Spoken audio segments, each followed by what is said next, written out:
A black little girl rushed to help a pregnant woman in the storm, while others walked away. When a luxury car stopped at her doorstep the next morning, her grandmother dropped the coffee mug in shock. Sarah Johnson's sneakers splashed through puddles as she hurried down the darkening Brooklyn street. The first heavy drops of rain hit her glasses, blurring her vision. She clutched her library books closer to her chest, protecting them with her worn jean jacket. The street lamps flickered on early, fighting against the heavy gray clouds that had rolled in without warning. "Not tonight," she muttered, picking up her pace. Her feet moved faster as thunder cracked overhead. The sound made her shoulders tense. 2 years hadn't been enough to forget another storm, another night. The weight of her backpack pulled at her shoulders as she jogged past the closing shops. Mr. Chun was pulling down the metal security gate of his grocery store. He caught her eye through the growing rain. "Sarah, you want a ride?" "Storm's coming fast," he called out, jangling his car keys. She shook her head, already moving past. "Thanks, Mr. Chun. I'm almost home." Her voice carried over another rumble of thunder. The rain picked up, drumming against the sidewalk. Sarah's glasses were useless now, covered in droplets. She pulled them off, stuffing them in her jacket pocket. The world went slightly blurry, but she knew these streets by heart. Left at the laundromat, right at the broken fire hydrant that nobody had fixed in 3 years. The memory hit her like the wind that was now whipping around the corner. Her mother's voice, strong and clear, from that other rainy night. "Just 15 more minutes of studying, baby. You'll ace that science test tomorrow." Sarah had been 8 then, sitting at their kitchen table while her mother helped her review the solar system. The storm had started suddenly, just like tonight. Her mother had glanced at her phone, seen the emergency surgery call from the hospital where she worked as a nurse. "I'll be back before you know it, Sarah Bear. Grandma Dorothy's here, and someone needs my help." That had been the last time. Sarah blinked hard, forcing the memory away. The rain was coming down in sheets now. Lightning split the sky, illuminating the nearly empty street. Most people had taken shelter, hurrying into shops or ducking under awnings. A sound cut through the storm, a sharp gasp, followed by a low moan. Sarah squinted through the rain. 20 feet ahead, a woman in a blue dress was leaning against a lamppost, one hand pressed against her swollen belly, the other gripping the metal pole, so tight her knuckles showed white against her dark skin. Sarah stopped. The woman's face was twisted in pain, rain streaming down her cheeks. Or were those tears? Another gasp escaped her lips. "Are you okay?" Sarah called out, taking a step closer. The library books were getting soaked now, but she barely noticed. The pregnant woman looked up, her eyes wide with fear and pain. "I need help." The baby dash, she broke off with another moan, sliding slightly down the pole. Sarah's heart hammered in her chest. Across the street, she saw a man in a business suit glance their way, then hurry past, his umbrella held low against the wind. A couple huddled under an awning nearby, whispering to each other, but making no move to help. The pregnant woman's legs started to buckle. Sarah moved without thinking, darting forward to grab the woman's arm. Up close, she could see the woman was young, maybe in her early 30s, wearing expensive-looking shoes that were now soaked through. "I've got you," Sarah said, trying to sound more confident than she felt. "What's your name?" "Elizabeth," the woman gasped. "Elizabeth Thompson. I was walking home. I didn't think." The contraction started so fast. Another crack of thunder made Sarah jump. Elizabeth's grip on her arm tightened as another contraction hit. "We need to get you somewhere dry," Sarah said, looking around frantically. The rain was coming down so hard now, she could barely see the end of the block. "Is your home close?" Elizabeth shook her head, breath coming in short pants. 10 blocks, too far, oh God. Sarah's mind raced. Her own apartment was only 2 blocks away. Grandma Dorothy would know what to do. She always knew what to do. "Lean on me," Sarah said, positioning herself under Elizabeth's arm. "My place is close. We can call an ambulance from there." They took one shaky step together, then another. Elizabeth was trying to walk, but each step seemed to cause her pain. Sarah was tall for 10 years old, but supporting a grown woman's weight made her arms shake. "Someone help!" Sarah called out to the few people still visible on the street. But the storm seemed to swallow her voice, and those who might have heard turned away, hurrying to their own destinations. Elizabeth's legs gave out. Sarah staggered, barely managing to keep them both upright. Rain poured down their faces as they stood swaying in the middle of the sidewalk. "I can't dash," Elizabeth choked out. "The baby's coming. I can feel it." Sarah's chest tightened with fear. She thought of her mother, of another rainy night, and someone needing help. She thought of the way her mother never hesitated, even in the storm that would take her life. Lightning flashed again, and in that brief, brilliant moment, Sarah made her choice. She wouldn't look away like the others. She wouldn't let fear win. "Hold on to me," she said, her voice stronger now. "We're going to do this together." The rain continued to fall, and somewhere in the distance, thunder rolled across the sky. But Sarah stood firm, supporting Elizabeth's weight, ready to face whatever came next. The rain hammered against Sarah's back as she adjusted her grip on Elizabeth's arm. Water streamed down her face, and her soaked clothes clung to her small frame. The library books had fallen from her grasp moments ago, lying forgotten in a puddle behind them. "Okay," Sarah said, trying to remember everything she'd read about emergencies in the library's medical section. "We need to time the contractions." Elizabeth's breath came in sharp gasps. They're close. Maybe 3 minutes apart." She squeezed Sarah's arm. "I should have listened to Marcus, my husband. He told me not to walk to the store." A car drove past, its headlights cutting through the rain.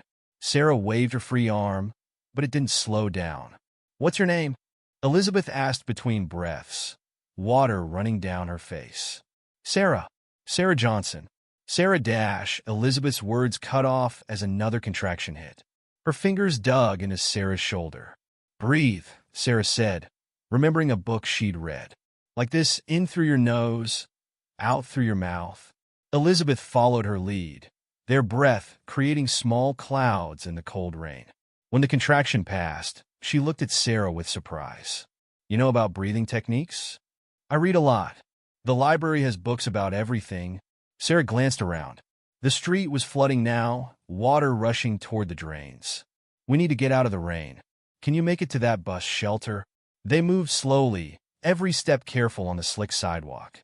The shelter's plastic walls at least blocked some of the wind, though rain still blew in from the sides. Elizabeth leaned heavily against the shelter's wall. "You said you read medical books?" Sarah nodded, wringing water from her jacket. "My mom was a nurse. She always wanted to be a doctor." Her throat tightened. "She used to bring medical books home for us to read together." "Used to?" Elizabeth's eyes softened with understanding. "Car accident. 2 years ago. In a storm like this." Elizabeth reached out, her hand finding Sarah's. "I'm a doctor's wife," she said softly. "My husband Marcus, he runs Thompson Medical Center on 5th Avenue. Sarah's eyes widened. She knew the place, a tall, gleaming building she passed sometimes, where people in expensive clothes went in and out. Different from the crowded clinic where her grandmother took her for checkups. Another contraction hit before she could respond. Elizabeth's grip on her hand tightened painfully. "Something's wrong," Elizabeth gasped when it passed. I can't feel the baby moving." Sarah's heart jumped. She pulled out her phone with shaking hands. The screen lit up, showing only 2% battery life. No, she muttered, finger hovering over the keypad. One call. She had time for one call. She could call her grandmother, who would know what to do. Or she could call an ambulance directly. Thunder crashed overhead. Elizabeth slid down the shelter wall, her face contorted in pain. "Sarah, I'm scared." The words hit Sarah like physical blow. Adults weren't supposed to admit being scared. Her mother never had, even on the night of the accident. Sarah's phone screen flickered. 1% battery. "It's okay to be scared," she said, surprising herself with how steady her voice sounded. "But we're not alone. I'm going to call for help."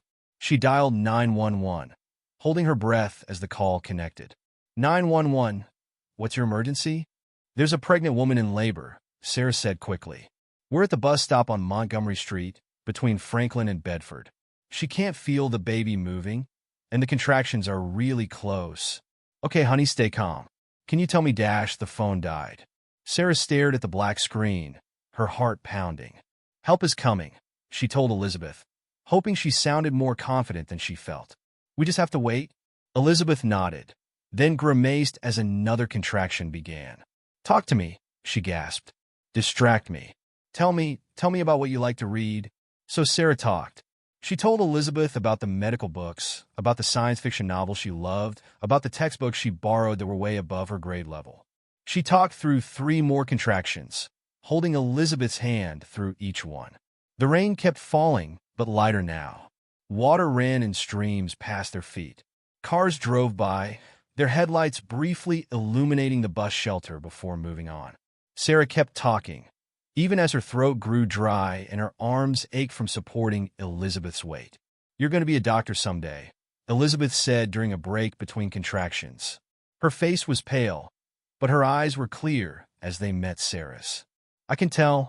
That's what my mom always said. Sarah swallowed hard. But we can't afford Dash. Listen to me, Sarah. Elizabeth's voice was tight with pain, but determined. Sometimes the universe puts people exactly where they need to be. Like you here, tonight. Before Sarah could respond, Elizabeth's body tensed. This contraction seemed worse than the others. Her fingers dug into Sarah's arm hard enough to leave marks. I need to push, Elizabeth gasped. The baby is coming now. Sarah's mind went blank with panic. Then, from somewhere deep in her memory, her mother's voice. When you're scared, focus on what needs to be done right now. Just the next step. That's all you need to think about. Okay, Sarah said, squeezing Elizabeth's hand. Okay, we can do this. Remember the breathing. In the distance, barely audible over the rain, a siren wailed. The sound grew louder as Elizabeth struggled through another contraction. Sarah kept her eyes fixed on the end of the street, willing the flashing lights to appear through the rain. They're coming, she said, her voice cracking with relief. Just hold on a little longer. Help is coming. Elizabeth's only response was a low moan as another contraction began. Sarah held tight to her hand, both of them waiting in the rain, hoping the approaching sirens would reach them in time. Through the sheets of rain, blue and red lights finally began to flash against the wet pavement, getting closer with each passing second. The ambulance's siren cut through the rain, but it seemed to be moving too slowly.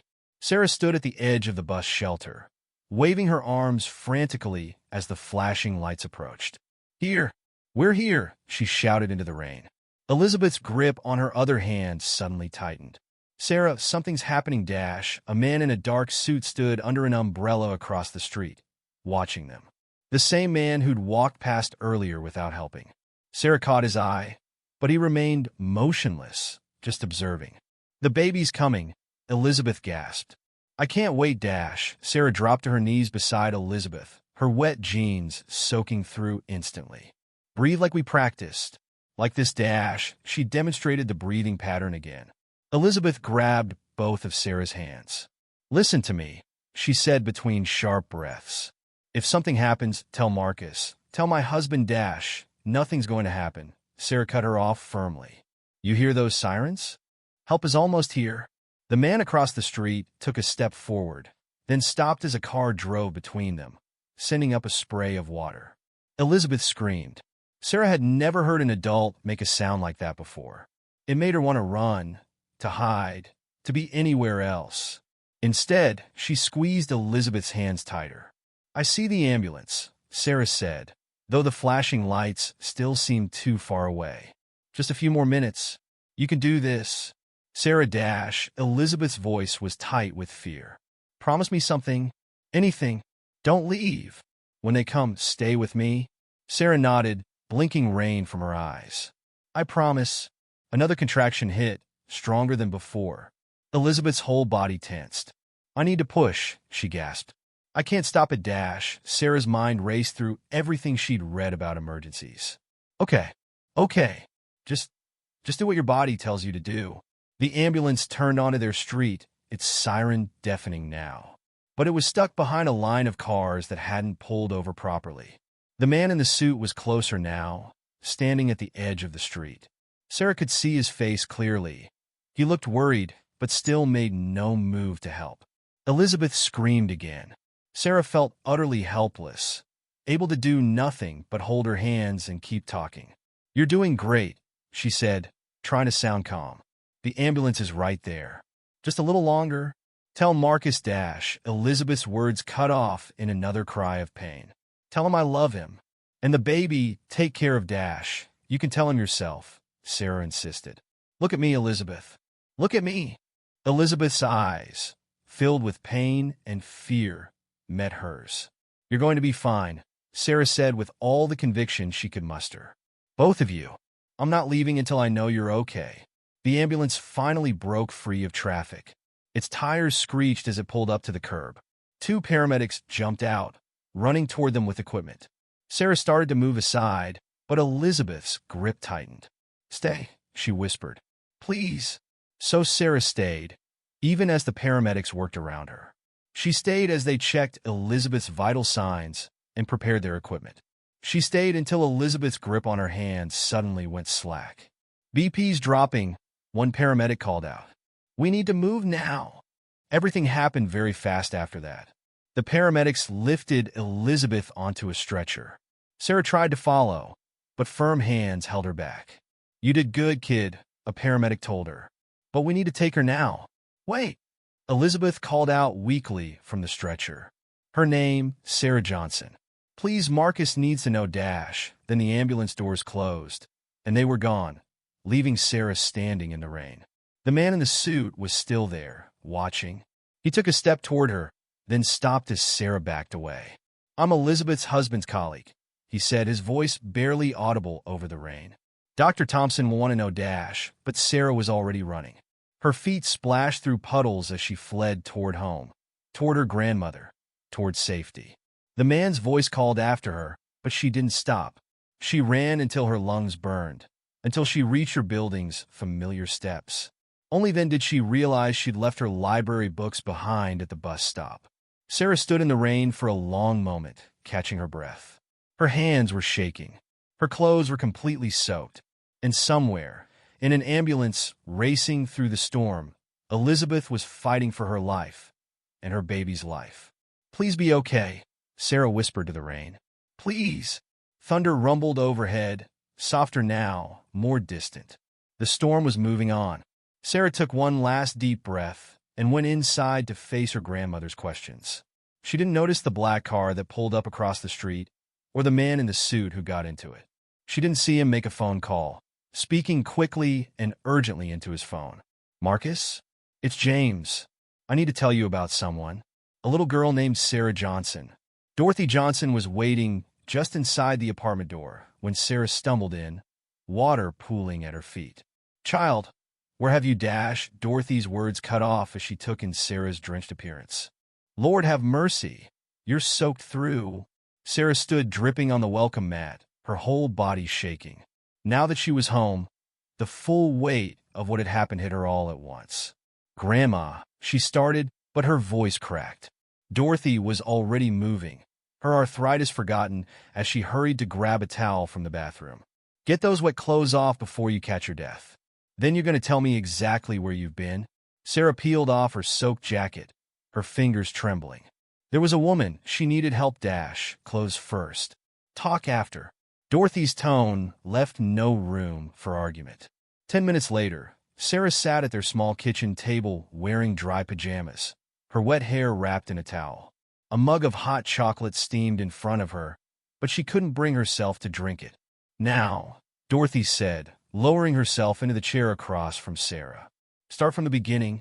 So Sarah told her everything about Elizabeth, the contractions, the ambulance, the man in the suit. Her grandmother listened without interrupting, her face growing more concerned with each detail. And I don't even know if she's okay, Sarah finished, her voice small. I promised I'd stay with her, but they made me leave. Dorothy reached across the table and took Sarah's hand. You did exactly what your mama would have done. But what if Dash? Sarah couldn't finish the thought. No, what is tonight? Dorothy squeezed her hand. You helped that woman when others wouldn't. That's what matters. Thunder rumbled outside, more distant now. Sarah flinched. You need sleep, Dorothy said firmly. School tomorrow. I can't sleep. I need to know if Elizabeth's okay. Dorothy sighed. Hospital won't tell us anything. We're not family. But Dash, bed. Now. Whatever's meant to happen will happen. with or without you worrying about it. Sarah knew that tone. There was no arguing with it. She dragged herself to the small bedroom they shared, climbing in her narrow bed by the window. Dorothy followed, tucking the blanket around her like she used to when Sarah was younger. Prayer and sleep, baby girl. That's what you need now. But Sarah couldn't sleep. She lay awake listening to the storm fade, to her grandmother's soft snoring from the other bed, to the familiar sounds of their old building settling. Every time she closed her eyes, she saw Elizabeth's face twisted in pain, heard her gasping voice, "Tell Marcus I love him." Sarah slipped out of bed and went to the window.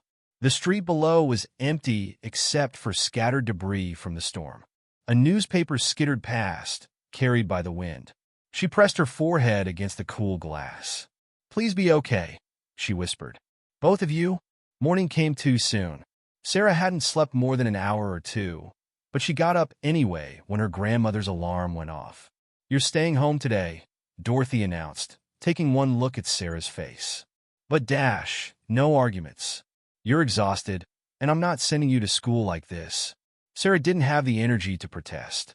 She sat at the kitchen table while Dorothy got ready for work, picking at a piece of toast she couldn't eat. "Mrs. Chun from next door will check on you," Dorothy said as she put on her coat. "Stay inside. Rest." Sarah nodded, not meeting her grandmother's eyes. Dorothy paused at the door. "Sarah, what you did last night, helping that woman, your mama would be proud." The words hung in the air after Dorothy left. Sarah moved to the living room window, watching her grandmother's slow walk to the bus stop. The morning news played on their small TV, showing footage of storm damage across the city. Sarah half listened, scanning for any mention of Elizabeth or Thompson Medical Center. A black car drove slowly past the building. Sarah pressed closer to the window, trying to see if it was the same one from last night. It turned the corner and disappeared. Hours crept by. Mrs. Chun brought over soup that Sarah couldn't eat. The TV droned on. Sarah alternated between the window and her bed, too restless to stay in one place. Another black car passed by around noon. This time it slowed, almost to a stop in front of their building. Sarah's heart jumped.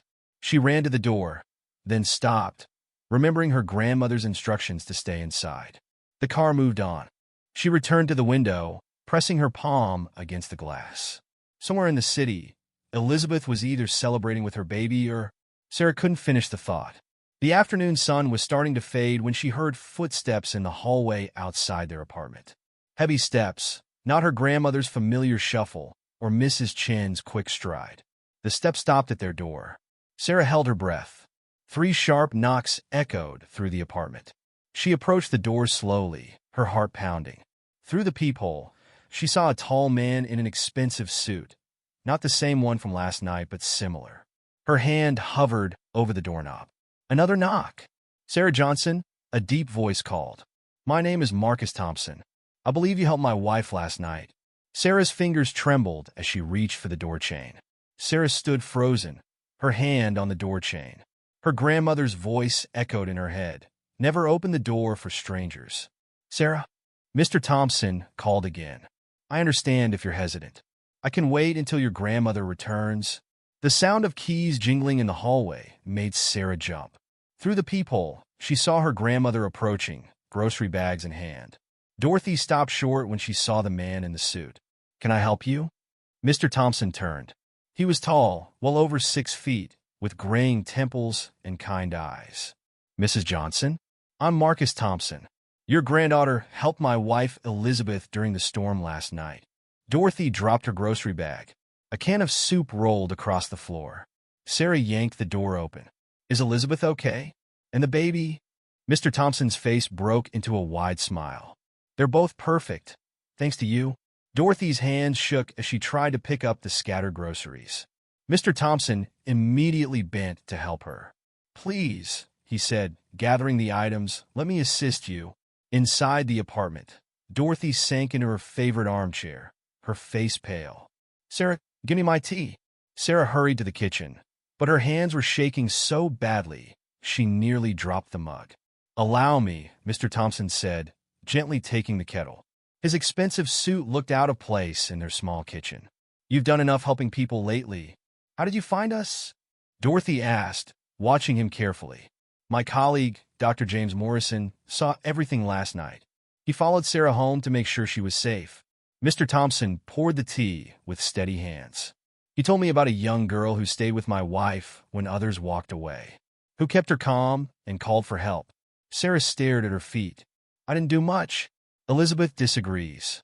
Mr. Thompson sat on their worn couch, his posture straight, but not stiff. She says you saved her life. And our daughters. Sarah's head snapped up. A girl? He nodded, reaching into his suit jacket. Would you like to see? He pulled out his phone, showing them a photo of Elizabeth in a hospital bed, tired but smiling, holding a tiny bundle wrapped in pink. 7 pounds, 3 ounces, he said proudly. Born at 3:47 this morning. We named her Sarah. Dorothy's tea mug clattered against its saucer. You named her Sarah? Sarah's voice was barely a whisper. Elizabeth insisted. Mr. Thompson's eyes grew serious. There were complications during delivery. The umbilical cord was wrapped around the baby's neck. That's why Elizabeth couldn't feel her moving.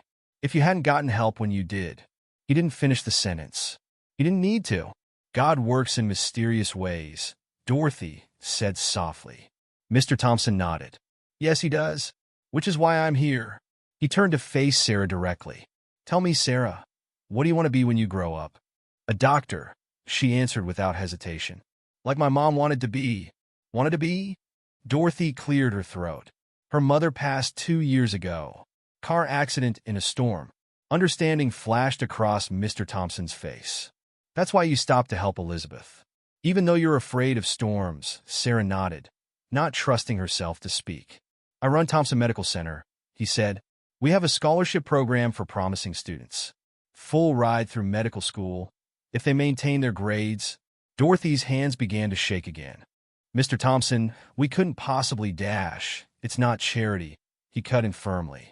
It's an investment in someone who already shows the qualities we look for in a doctor. Courage, compassion, quick thinking under pressure. He turned back to Sarah. You'd start at Riverside Prep next semester. It's the best private school in Brooklyn. Then, if you keep your grades up, a guaranteed spot at any medical school that accepts you. Sarah couldn't breathe. Riverside Prep, the school she walked past sometimes, with its beautiful brick buildings and students in neat uniforms, but she looked around their small apartment, at the water stains on the ceiling, the patches on the furniture. We can't afford dash. Everything's covered, Mr. Thompson said. Tuition, books, uniforms, transportation. Whatever you need. Dorothy stood up suddenly. Excuse me, she whispered, hurrying to the bathroom. Sarah heard her grandmother's muffled sobs through the thin wall. Mr. Thompson waited patiently, his expression gentle. Take time to think about it. Discuss it with your grandmother. But know this, Elizabeth and I owe you everything. Our daughter's life. Our family's future. This scholarship? It's not even close to repaying that debt. Dorothy returned, her eyes red but her voice steady. Sarah's mother, my daughter, she worked 2 jobs to save for nursing school. But after her husband left, it was never enough. Mr. Thompson nodded. Elizabeth told me Sarah mentioned her mother was a nurse. She died helping people, Sarah said quietly. There was an emergency at the hospital. She was driving in the storm. Like mother, like daughter, Mr. Thompson said softly. Both putting others first. Even in storms, Dorothy crossed the room and pulled Sarah into a tight hug. My girl, she whispered. My brave, brave girl. Mr. Thompson stood, straightening his suit jacket. Take a few days to decide. But first, he walked to the apartment door and opened it, speaking to someone in the hallway. A moment later, Elizabeth's colleague from the storm, Dr. Morrison, entered, carrying a large basket filled with books. Your library books were ruined in the rain, Mr. Thompson explained. We thought you might like replacements. And a few extras. Sarah approached the basket slowly. Brand new medical textbooks, anatomy guides, scientific journals, books she'd only dreamed of owning. I don't know what to say, she whispered. Say you'll think about the scholarship, Mr. Thompson replied. That's all we ask for now. Dorothy found her voice. Would you like to stay for dinner?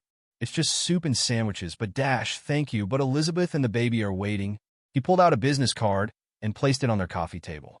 Call me when you've decided. Or if you need anything. Anything at all? At the door, he turned back one last time.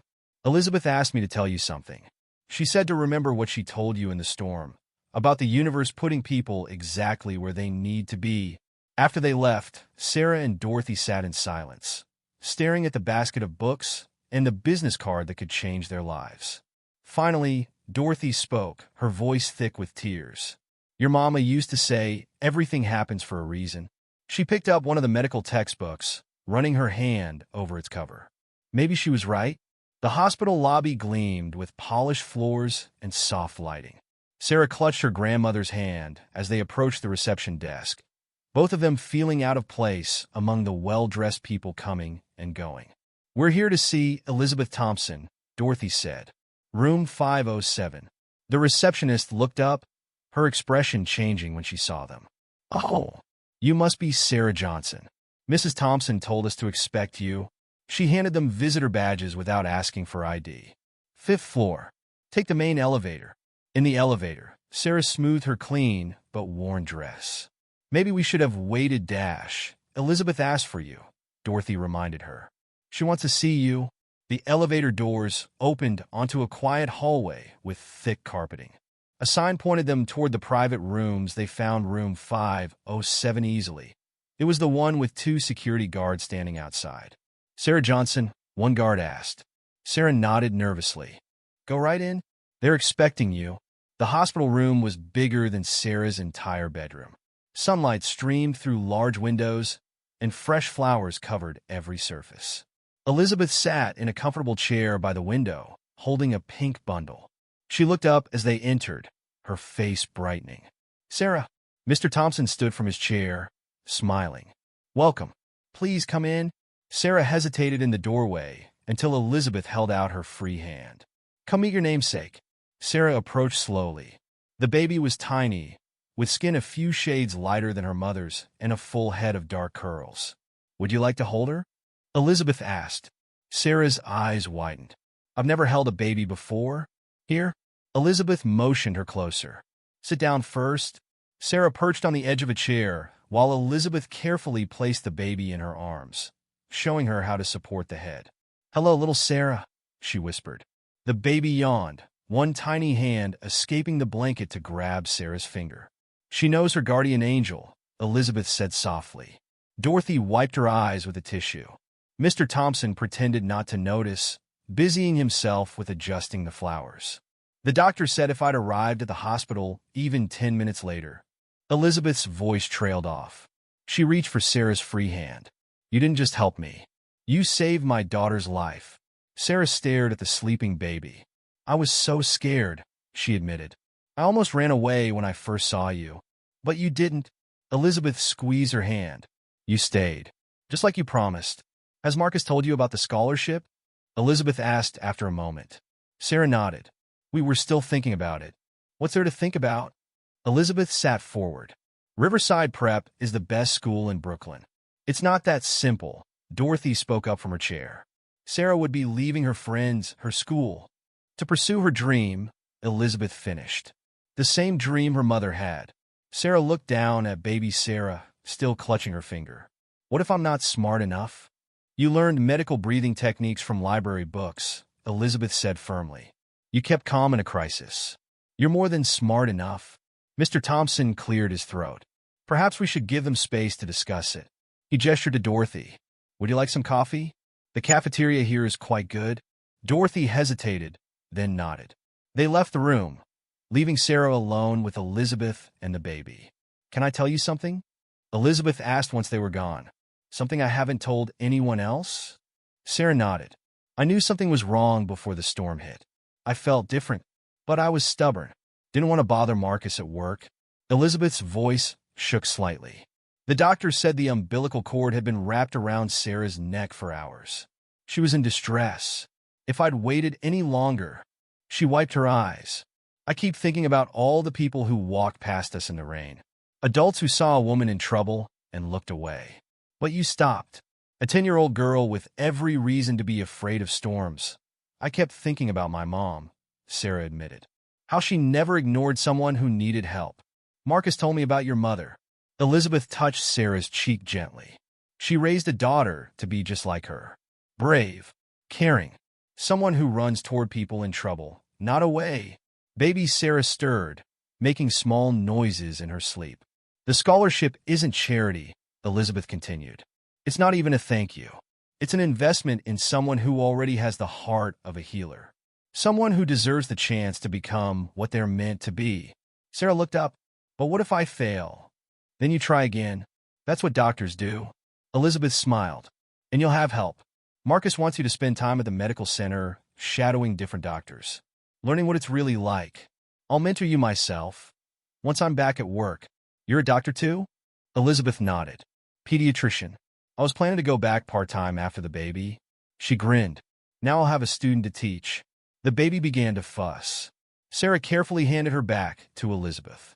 Think about what I said, Elizabeth told her as she settled the baby. About people being exactly where they need to be. I believe you were meant to find me in that storm. Just like I believe you're meant to be a doctor. She reached for a bag beside her chair. Before you go, I have something for you. From the bag, she pulled out a brand new stethoscope, its metal gleaming in the sunlight. Every doctor needs their first stethoscope, Elizabeth said, holding it out. I got my first one when I was accepted to medical school. But you've already proven you have a doctor's heart. You should have this now. Sarah took the stethoscope with trembling hands. I don't know what to say. Say you'll think about your future. Really think about it. Elizabeth adjusted the sleeping baby. And come visit us again soon. Little Sarah needs to know the brave girl she was named after. When Dorothy returned with Mr. Thompson, they found Sarah sitting close to Elizabeth's chair, the stethoscope around her neck, listening intently as Elizabeth explained how to hear different types of heartbeats. I think someone's already started their medical training, Mr. Thompson said quietly to Dorothy. Dorothy watched her granddaughter's intent expression, so like her mother's when she was learning something new. She's just like her mama, she whispered. Always knew what she wanted. We'll take good care of her, Mr. Thompson promised. She'll have every opportunity your daughter dreamed of. Dorothy nodded, tears in her eyes. Her mama would be so proud. Later that night, Sarah sat on her bed, holding the stethoscope. The metal caught the light from the street lamp outside, sending little flashes across the wall. What do you think, Mom? She whispered to the quiet room. Is this what you wanted from me? There was no answer except the distant sound of traffic and her grandmother's soft humming from the kitchen. But somehow, Sarah felt she already knew what her mother would say. She got up and walked to the kitchen, where Dorothy was washing dishes. Grandma? I think I want to accept the scholarship. Dorothy turned, drying her hands on a towel. You sure, baby girl? Sarah touched the stethoscope around her neck. Mom never got her chance, but she made sure I'd be ready for mine. She straightened her shoulders. I want to help people, like she did, like Elizabeth does. Dorothy pulled her into a tight hug. Then that's what you'll do. Sarah stood in front of the mirror, adjusting her new Riverside prep uniform. The navy blazer felt stiff, the pleated skirt strange after years of jeans and t-shirts. Her old sneakers looked out of place below the knee-high socks. Those won't do, Dorothy said from the doorway, holding a shoebox. These came this morning. From Elizabeth. Inside the box sat a pair of polished black leather shoes, exactly like the one Sarah had seen Riverside students wearing. How does she know my size? Dorothy smiled. That woman thinks of everything. The shoes fit perfectly. Sarah took a few experimental steps, listening to the solid click against the floor. Now you look ready, Dorothy said, straightening Sarah's collar. Your mama would dash, burst with pride. Sarah finished.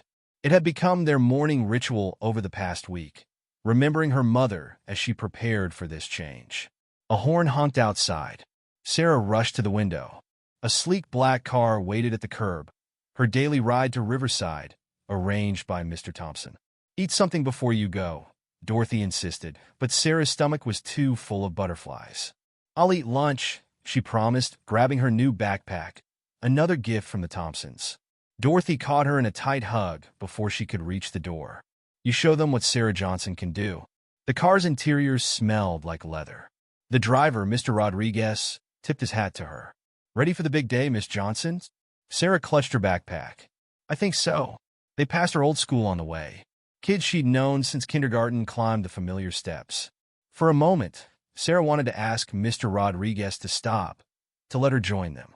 Instead, she touched the stethoscope in her backpack, her reminder of why she was doing this. Riverside Prep rose before them, all red brick and ivy. Students in identical uniforms streamed through the wrought iron gates. "I'll pick you up at 3:30, Mr. Rodriguez said, pulling up to the curb.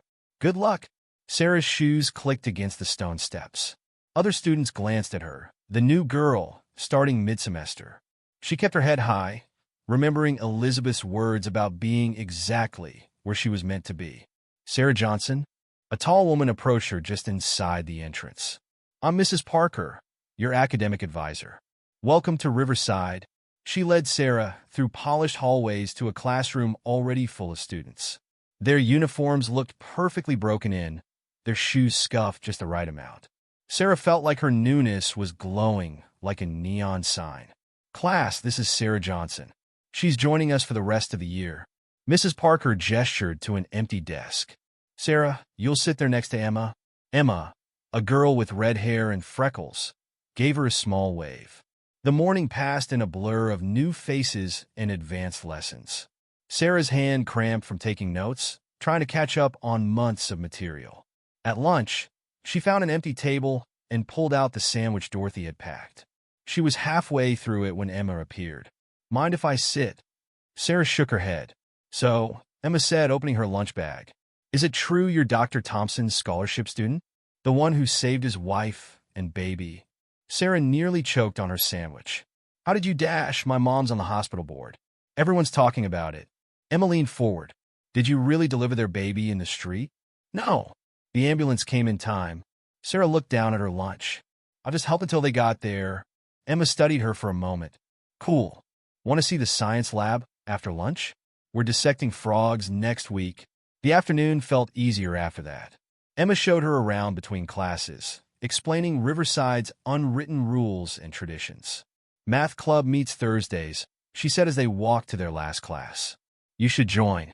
Mrs. Parker says you're good with numbers." When the final bell rang, Sarah found Mr. Rodriguez waiting exactly where he dropped her off. "How was it?" he asked as she slid into the back seat. "Different," Sarah said, "but good different, I think." Instead of turning toward home, the car headed downtown. "Mr. Thompson asked me to make a stop," Mr. Rodriguez explained. "Hope that's okay." They pulled up in front of Thompson Medical Center. Elizabeth waited outside, baby Sarah bundled against the January cold. "There's my brave girl," Elizabeth called as Sarah got out. "I want to hear all about your first day." They rode the elevator to Mr. Thompson's office on the top floor. He stood when they entered, clearing space on his desk. "Sarah, perfect timing. I have something to show you." He spread out a set of blueprints. "We're building a new pediatric wing. Elizabeth thought you might like to see the plans, since you'll probably work here someday." Sarah traced the lines with her finger. "These are the examination rooms?" "Good eye." He pointed to different sections. "Emergency department here. Operating rooms here. Want to see the real construction site?" They took the elevator down to the ground floor. Mr. Thompson led them through a door marked construction personnel only. Workers in hard hats nodded to them as they passed. The space was huge, steel beams reaching toward the sky. "In 18 months, this will be one of the best pediatric facilities in New York," Mr. Thompson said. "Maybe you'll do your residency here." "That's years away," Sarah protested. "Time flies," Elizabeth said, adjusting baby Sarah's blanket. "Before you know it, you'll be wearing a white coat with Dr. Johnson on it." They walked Sarah out to where Mr. Rodriguez waited. "Oh, one more thing," Elizabeth said. "We're having a small dinner party Saturday. Nothing fancy. Would you and your grandmother like to come?" Sarah thought of Dorothy, who still felt uncomfortable in their building's lobby. "I don't know. Please? Little Sarah misses you. I'll ask her."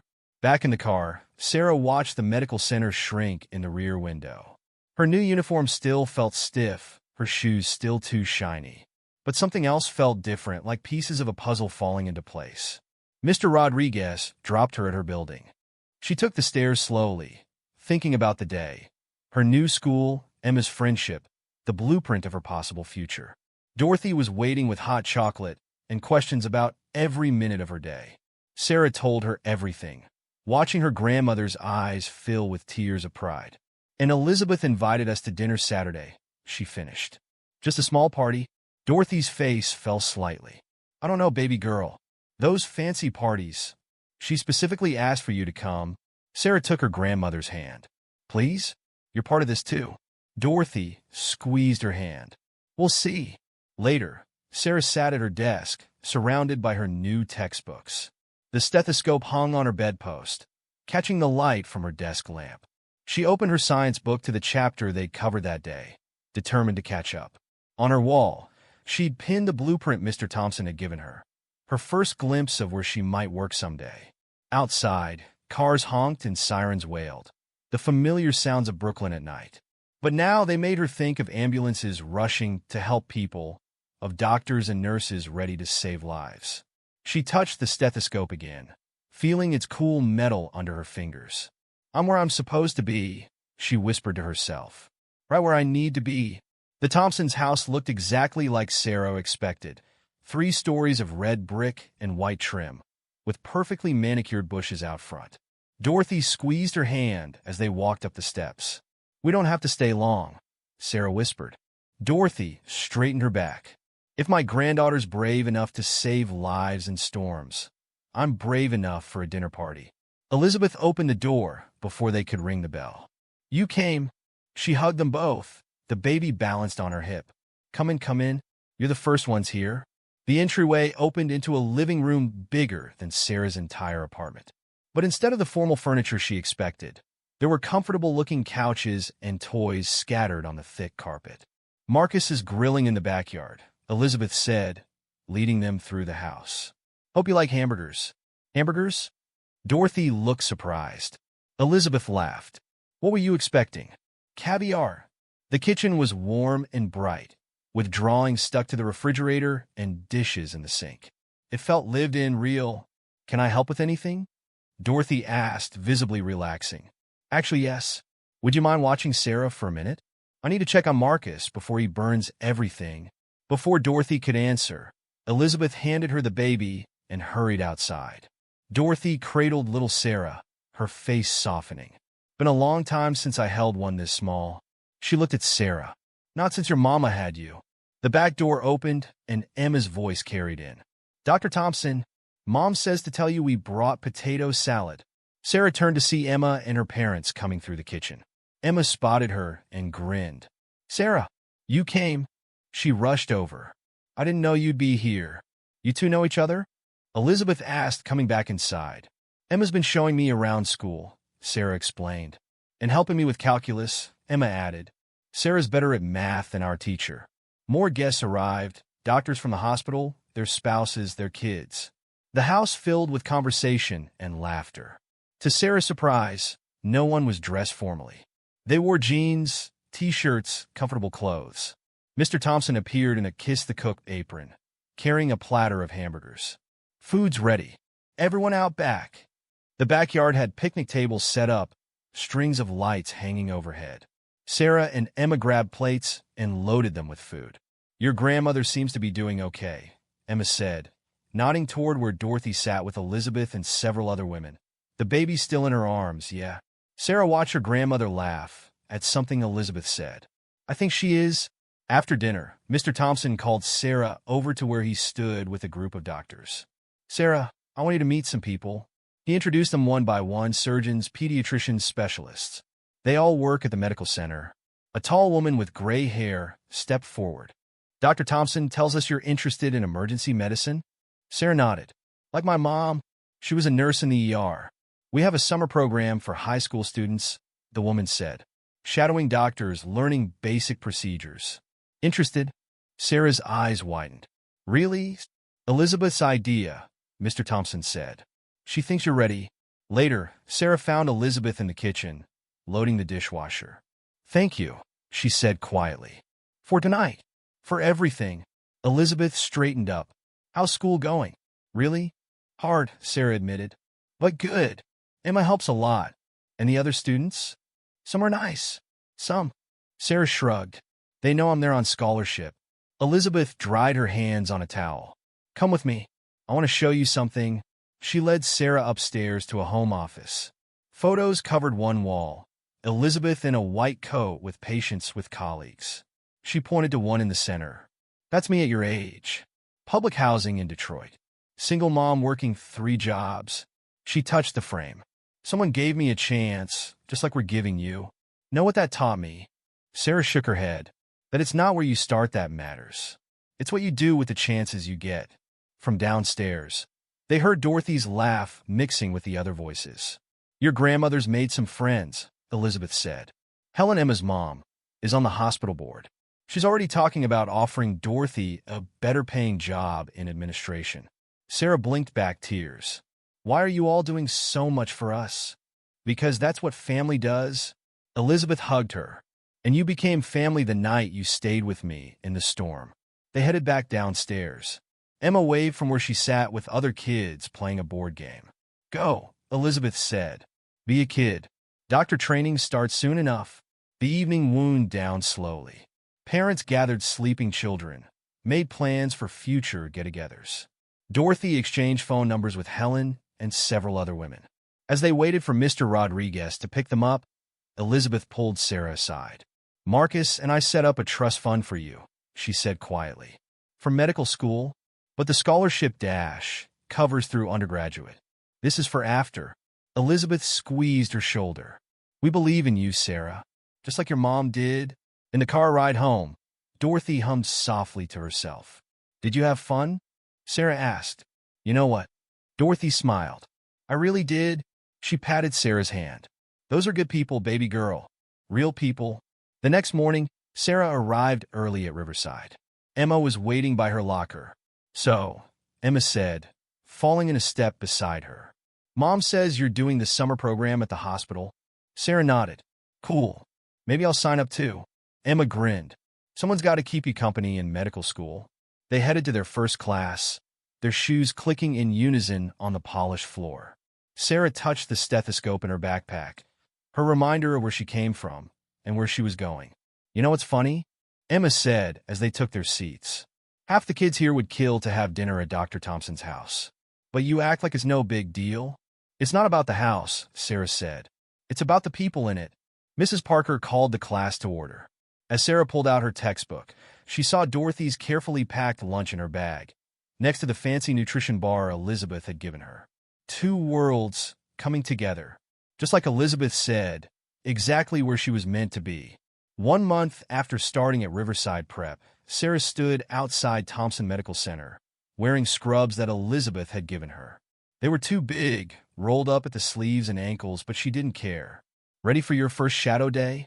Elizabeth asked, holding the staff entrance door open. Sarah nodded, trying to hide her nervousness. Every Saturday, she'd spend the morning following Elizabeth on her pediatric rounds, preparation for the summer program. The hospital corridors felt different now. No longer intimidating, just busy with purpose.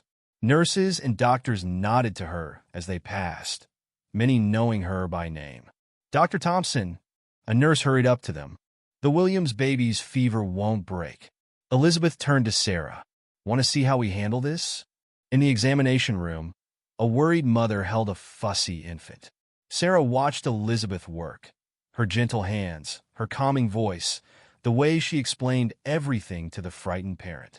Sarah, come listen, Elizabeth said, holding out her stethoscope. Tell me what you hear. Sarah placed the earpieces in carefully, pressing the chest piece to the baby's back as Elizabeth had taught her. The tiny heartbeat thumped rapidly. Fast, she said. But you said that's normal for babies, right? Elizabeth smiled. Very good. What else? Sarah listened again. Some congestion in the lungs? Excellent catch. Elizabeth turned to the mother. We'll start him on antibiotics. Likely a minor respiratory infection. Later, during a break, they sat in Elizabeth's office sharing a box of cookies Dorothy had baked. You've got good instincts, Elizabeth said. Just like your mother must have had. Sarah picked at her cookie. I wish she could see this. She can. Elizabeth touched her own heart. Right here. A knock at the door interrupted them. Mr. Thompson entered with baby Sarah in his arms. Look who wanted to visit Mommy at work. He handed the baby to Elizabeth. And her namesake, of course, baby Sarah, now alert and active, reached for Sarah's stethoscope. Want to learn too, little one? Sarah let the baby grab the chess piece. Never too early to start training. Speaking of training, Mr. Thompson said, your grandmother called. She's starting her new hospital administration job next week. Dorothy's new position had come with better pay and, more importantly, health insurance. She cried when Helen offered it to her. Now, Elizabeth said, settling the baby in her lap, tell us about school. How are your grades? Sarah pulled a folded paper from her pocket, her first report card from Riverside. Straight as, with a special note from Mrs. Parker about her exceptional promise in sciences. Mr. Thompson read it and grinned. Never doubted you for a second. The rest of the morning passed quickly. Sarah helped Elizabeth with patient charts, learning medical terminology, watching procedures. By noon, her head was spinning with new knowledge. One more thing before you go, Elizabeth said as they prepared to leave. There's someone here who'd like to meet you. They took the elevator to the pediatric floor. In one of the rooms, a young mother sat beside a hospital bed where a little boy slept. Sarah, this is Mrs. Chun. No relation to your neighbor, Elizabeth said. Her son was brought in last night. Want to tell Sarah what happened? Mrs. Chun wiped her eyes. Tommy fell at the playground. Hit his head. People walked past, just walked past while he was unconscious. But this girl, maybe 13, she stopped. Call the ambulance. Stayed with us until help came. Sarah's breath caught. The doctors say if she hadn't acted so quickly. Mrs. Chun touched her sleeping son's hand. I wanted to thank her, but she disappeared after the ambulance came. Elizabeth squeezed Sarah's shoulder. Remind you of anyone? Outside Tommy's room, Sarah leaned against the wall. She did what I did. She did what you showed was possible, Elizabeth corrected. Actions like yours, they create ripples. Other people learn from them, find their own courage. That evening, Dorothy and Sarah had dinner at the Thompsons, a weekly tradition now. Emma came too, bringing her advanced biology homework to share with Sarah. You two are going to rule the medical world someday, Elizabeth said, watching them study. After dinner, Sarah asked Mr. Thompson to drive her somewhere before heading home. He pulled up outside the cemetery without question. Want me to come with you? Sarah shook her head. I'll just be a minute. Her mother's grave was simple, but Dorothy kept it neat, with fresh flowers always. Sarah knelt beside it. Hi, Mom, she said softly. A lot's happened since last time. I'm doing what you always wanted, learning to help people like you did. She touched the headstone. Remember how you said everything happens for a reason? I think I understand now. If you hadn't taught me to care about helping others, if you hadn't shown me what courage looks like. Thunder rumbled in the distance. Sarah looked up at gathering clouds, but she didn't feel afraid. There's a storm coming, she said. But that's okay. I know what to do in storms now. Back in the car, Mr. Thompson didn't ask about her red eyes. He just handed her a tissue and drove her home. Dorothy was waiting with hot chocolate, like always. They sat at their kitchen table, the same one where Sarah used to study with her mother. Good day? Dorothy asked. Sarah told her about Tommy Chun, about the girl who'd helped him. Your mama started something in you, Dorothy said, and now you're passing it on to others. Later that night, Sarah stood at her bedroom window. Rain had started falling, gentle at first, then harder. Lightning flashed across the sky. Her phone buzzed with a text from Emma. Ready for that biology test Monday? Then another from Elizabeth. Tommy Chin's going home tomorrow. You helped make that possible.